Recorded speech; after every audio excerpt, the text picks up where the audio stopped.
ꯅꯨꯡꯇꯤꯒꯤ ꯌꯦꯔꯨꯝ ꯆꯥꯕꯗ ꯑꯩꯈꯣꯏꯒꯤ ꯍꯛꯆꯥꯡꯗ ꯀꯔꯤ ꯊꯣꯛꯀꯅꯤ ꯍꯥꯏꯕ ꯚꯤꯗꯤꯑꯣ ꯑꯃ ꯁꯦꯝꯖꯈꯤꯕꯗꯨ ꯃꯗꯨ ꯃꯤꯌꯥꯝꯅ ꯌꯥꯝ ꯄꯥꯝꯅ ꯌꯦꯡꯕꯤꯈꯤ꯫ ꯑꯗꯨꯒꯨꯝꯕ ꯚꯤꯗꯤꯑꯣ ꯑꯃ ꯉꯁꯤꯁꯨ ꯄꯨꯗꯨꯅ ꯂꯥꯛꯆꯔꯤ꯫ ꯅꯨꯃꯤꯠ ꯈꯨꯗꯤꯡꯒꯤ ꯑꯣꯠꯁ ꯆꯥꯕ ꯃꯇꯝꯗ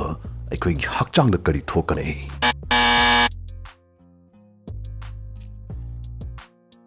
ꯅꯣꯡꯃꯒꯤ ꯅꯨꯃꯤꯠꯇ ꯑꯩꯈꯣꯏꯅ ꯆꯥꯕ ꯆꯔꯥꯁꯤꯡꯒꯤ ꯃꯅꯨꯡꯗ ꯈ꯭ꯋꯥꯏꯗꯒꯤ ꯍꯦꯟꯅ ꯃꯔꯨꯑꯣꯏꯕ ꯆꯔꯥꯁꯤ ꯃꯁꯤ ꯕ꯭ꯔꯦꯛꯐꯥꯁꯠꯅꯤꯗꯅ ꯑꯦꯛꯁꯄꯔꯠꯁꯤꯡꯅ ꯂꯥꯎꯔꯤ꯫ ꯑꯗꯨꯒ ꯕ꯭ꯔꯦꯛꯐꯥꯁꯠꯀꯤꯗꯃꯛ ꯆꯥꯕꯗ ꯍꯛꯆꯥꯡꯗ ꯈ꯭ꯋꯥꯏꯗꯒꯤ ꯀꯥꯟꯅꯕ ꯄꯤꯕ ꯆꯤꯟꯖꯥꯛꯁꯤꯡꯒꯤ ꯃꯅꯨꯡꯗ ꯑꯣꯠꯁꯤ ꯑꯃꯅꯤ꯫ ꯕ꯭ꯔꯦꯛꯐꯥꯁꯠꯇ ꯑꯣꯠ ꯆꯥꯎꯗꯅꯁꯨ ꯗꯣꯛꯇꯔ ꯀꯌꯥ ꯑꯃꯅ ꯍꯥꯏꯔꯤ꯫ ꯑꯩꯁꯨ ꯕ꯭ꯔꯦꯛꯐꯥꯁꯠꯇ ꯑꯣꯠꯁ ꯑꯗꯨꯝ ꯆꯥꯖꯩ꯫ ꯍꯧꯖꯤꯛ ꯄꯥꯏꯊꯣꯔꯛꯏꯕ ꯋꯥꯍꯪꯗꯤ ꯑꯣꯠꯁꯤ ꯑꯩꯈꯣꯏꯅ ꯕ꯭ꯔꯦꯛꯐꯥꯁꯠꯇ ꯅꯨꯃꯤꯠ ꯈꯨꯗꯤꯡꯒꯤ ꯁꯨꯝ ꯆꯥꯁꯤꯜꯂꯛꯄ ꯃꯇꯝꯗ ꯑꯩꯈꯣꯏꯒꯤ ꯍꯛꯆꯥꯡꯁꯤ ꯀꯔꯤ ꯑꯣꯏꯔꯛꯀꯅꯤ, ꯀꯔꯤ ꯊꯣꯔꯛꯀꯅꯤ ꯍꯥꯏꯕ ꯑꯁꯤꯅꯤ꯫ ꯄꯥꯎꯈꯨꯝ ꯑꯩꯈꯣꯏ ꯄꯨꯟꯅ ꯈꯪꯃꯤꯟꯅꯔꯁꯤ꯫ ꯅꯝꯕꯔ 1, ꯎꯟꯁꯥ ꯐꯖꯊꯣꯔꯛꯀꯅꯤ꯫ ꯑꯣꯠꯁꯇ ꯚꯥꯏꯇꯥꯃꯤꯟꯁ ꯑꯃꯗꯤ ꯃꯤꯅꯔꯦꯜꯁ ꯀꯌꯥ ꯌꯥꯝ ꯃꯔꯥꯡ ꯀꯥꯏꯅ ꯌꯥꯎꯕ ꯃꯔꯝꯅ ꯃꯁꯤ ꯆꯥꯕꯅ ꯑꯩꯈꯣꯏꯒꯤ ꯎꯟꯁꯥꯒꯤ ꯄ꯭ꯔꯣꯕ꯭ꯂꯦꯝꯁ ꯀꯌꯥ ꯐꯤꯕꯝ ꯐꯒꯠꯍꯜꯂꯛꯇꯨꯅ ꯑꯩꯈꯣꯏꯒꯤ ꯑꯣꯚꯔꯑꯣꯜ ꯎꯟꯁꯥ ꯑꯁꯤ ꯐꯖꯊꯣꯛꯂꯛꯀꯅꯤ꯫ ꯑꯣꯠꯁꯇ ꯖꯤꯡ ꯌꯥꯎꯏ꯫ ꯃꯁꯤꯅ ꯑꯩꯈꯣꯏꯒꯤ ꯎꯟꯁꯥꯕꯨ ꯁꯦꯡꯗꯣꯛꯄꯤ, ꯍꯛꯆꯥꯡꯗꯒꯤ ꯍꯨꯒꯤ ꯃꯌꯥꯏ ꯆꯟꯕ ꯃꯔꯤꯛ ꯃꯍꯥꯎꯁꯤꯡꯁꯨ ꯂꯧꯊꯣꯛꯄꯤ ꯑꯃꯗꯤ ꯂꯥꯎꯊꯣꯛꯑꯕ ꯎꯟꯁꯥꯒꯤ ꯇꯨꯈꯣꯡꯁꯤꯡ ꯈꯨꯖꯤꯜꯍꯟꯕꯗꯁꯨ ꯌꯥꯝ ꯆꯥꯎꯅ ꯃꯇꯦꯡ ꯄꯥꯡꯕꯤ꯫ ꯎꯟꯁꯥꯒꯤ ꯁꯦꯜꯁ ꯃꯆꯤ ꯀꯥꯍꯟꯕ ꯑꯃꯗꯤ ꯎꯟꯁꯥꯕꯨ ꯈ꯭ꯔꯪ ꯂꯥꯎꯍꯟꯗ ꯅꯤꯟ ꯀꯥꯍꯟꯅ ꯊꯝꯕꯗ ꯌꯥꯝ ꯃꯔꯨ ꯑꯣꯏꯔꯤꯕ ꯃꯆꯥꯛ ꯑꯥꯏꯔꯟ ꯑꯁꯤꯁꯨ ꯑꯣꯠꯁꯇ ꯌꯥꯎꯏ꯫ ꯑꯄꯣꯝ ꯑꯇꯪ ꯑꯁꯣꯛ ꯑꯄꯟ ꯑꯣꯏꯁꯤꯜꯍꯟꯕꯗ ꯌꯥꯝ ꯆꯥꯎꯅ ꯃꯇꯦꯡ ꯄꯥꯡꯕ ꯃꯦꯡꯒꯅꯤꯁ ꯑꯁꯤꯁꯨ ꯃꯁꯤꯁꯨ ꯑꯣꯠꯁꯇ ꯌꯥꯎꯔꯤ꯫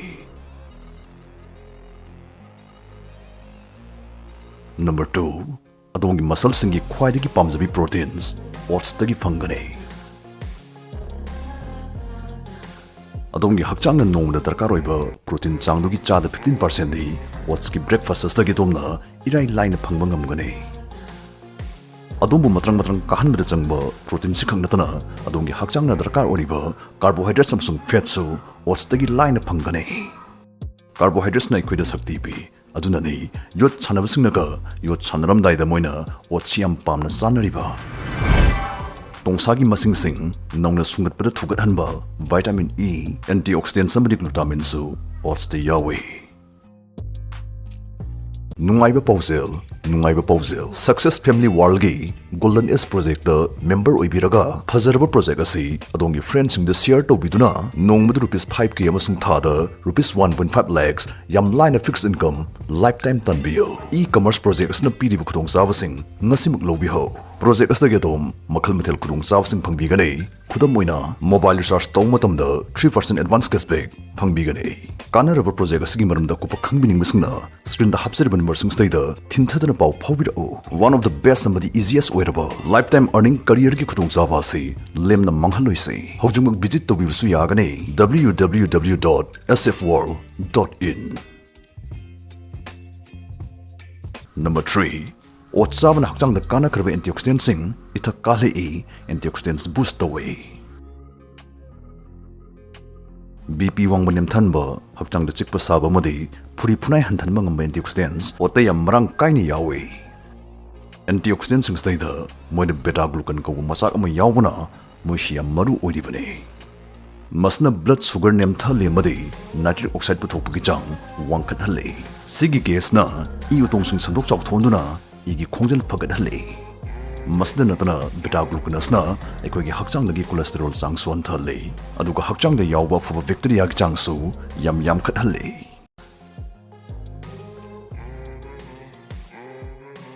ꯅꯝꯕꯔ 4, ꯑꯣꯠꯁ ꯆꯥꯕꯅ ꯑꯔꯨꯝꯕ ꯍꯟꯊꯍꯟꯕꯗ ꯌꯥꯝ ꯆꯥꯎꯅ ꯃꯇꯦꯡ ꯄꯥꯡꯏ꯫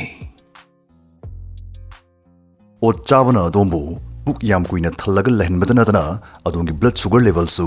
ꯅꯣꯔꯃꯦꯜ ꯃꯦꯟꯇꯦꯟ ꯇꯧꯗꯨꯅ ꯊꯝꯕꯤꯒꯅꯤ꯫ ꯑꯣꯠꯁꯇ ꯌꯥꯎꯔꯤꯕ ꯃꯆꯤꯁꯤꯡ ꯑꯁꯤꯅ ꯑꯗꯣꯝꯒꯤ ꯃꯦꯇꯥꯕꯣꯂꯤꯖꯝ ꯕꯨꯁꯠ ꯇꯧꯔꯛꯄꯒꯤ ꯂꯣꯏꯅꯅ ꯉꯁꯥꯏ ꯄꯟꯖꯈꯤꯕ ꯕꯦꯇꯥ ꯒ꯭ꯂꯨꯀꯟ ꯑꯗꯨꯅ ꯑꯗꯣꯝꯕꯨ ꯃꯇꯝ ꯁꯥꯡꯅ ꯌꯥꯝ ꯀꯨꯏꯅ ꯑꯗꯨꯝ ꯄꯨꯛ ꯊꯜꯂꯒ ꯂꯩꯍꯟꯒꯅꯤ꯫ ꯄꯨꯛ ꯀꯨꯏꯅ ꯑꯗꯨꯝ ꯊꯜꯂ ꯂꯩꯔꯃꯤꯅ ꯑꯗꯣꯝ ꯃꯊꯪꯒꯤ ꯆꯔꯥ ꯑꯃ ꯆꯥꯔꯛꯄ ꯃꯇꯝꯗ ꯍꯦꯟꯖꯤꯟꯅ ꯆꯥꯁꯤꯜꯂꯔꯣꯏ, ꯑꯣꯚꯔ ꯏꯇꯤꯡ ꯇꯧꯔꯔꯣꯏ꯫ ꯍꯦꯟꯖꯤꯟꯅ ꯆꯥꯁꯤꯟꯗꯕ ꯍꯥꯏꯕꯁꯤ ꯏꯁꯥꯒꯤ ꯑꯔꯨꯝꯕ ꯍꯟꯊꯅꯕꯒꯤ ꯈ꯭ꯋꯥꯏꯗꯒꯤ ꯃꯔꯨꯑꯣꯏꯕ ꯈꯣꯡꯊꯥꯡ ꯑꯃꯅꯤ ꯍꯥꯏꯕꯁꯤꯗꯤ ꯏꯈꯪ ꯈꯪꯅꯔꯕ ꯋꯥꯅꯤ꯫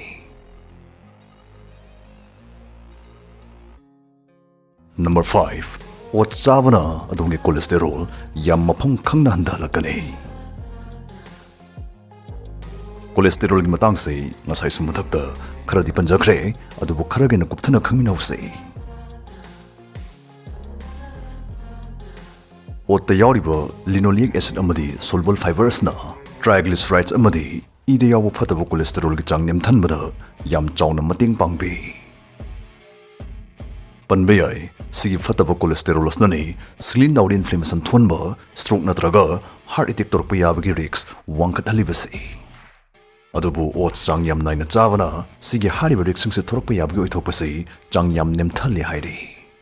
ngасagi beta glucan du madu pura hero ne mana tai machi kharaga punsin minaduna iu tongsingi phalangda paisilapa mathaugi saroksing pathan biduna sengduk biduna atherosclerosis kumbo aruba anaba narakpa yabdagi so ngakthokpi haire. Number 6 ot chavana thamoi leina sing narakpa yabgi riksu yam hanthale oats the अखोई हक्सेल यम कानब पीबा मखलगी fats याव मरमना अखोई थमोगी cells अमसुंग अखोई circulatory system असे support तौबी.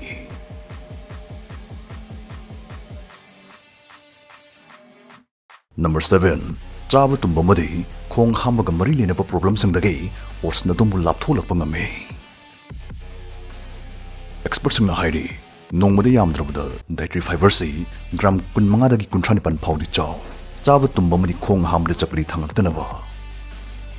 अदुबु अदोम हाना खंगलबरा Moina नोंगमदे चाव हारिबा fibre सांग असगी सरुक मंगा थोकपगी सरुक अमदि ओट खजिक खक्तंगदगी अदोमनि इराई लाइना फंगबा ngame.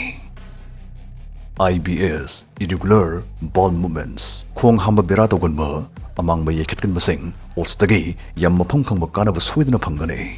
फंगबाइबु स्टडी न साखिने मखोंग हामबा नुवाइतबा हल कुंथ्रादा स्टडी अमखक जथखि स्टडी अस्ता हल कुंथ्रासी था अहुम चुपना नुमित खुदिंगी ओट्स पिजखि स्टडी अस्ना लोरकपदा मोइ कुंथ्रामक मसा तेकप खेंग हेनगलपदा नतना 59% दे खोंग पेथोकनबा खोंग हामबा नुवाइनबा हिदाग लेक्सेटिव सिजनरंबा पुंतोक तोकथोखि. आई इसासो ब्रेकफास्ट ओट ओइना जारकपा था अहुमुक फाजरकले हक्चांगना मफम खंगबा कानबा फंगी हाइबसि इसाने याम मेक सिंगना दुम खंगजै कानै खंगलबा मतुंगदा ngasiगी भिडियो से सेमजरकपने मथक्ता पंजखलिब कानबा सिंगसि मसि चामदे चाम चुंगबने हाइबसि इसागी अचटप थाजजबने.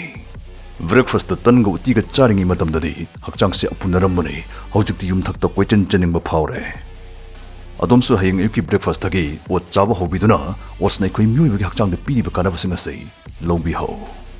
ओट चाबई मोंगसि मखल मखल मयाम लई हाइबा अदोमसु खंगबिरमगने अदोम करम मखल चाइ हाइबदु कमेंट दा फोंदोकपिरमो.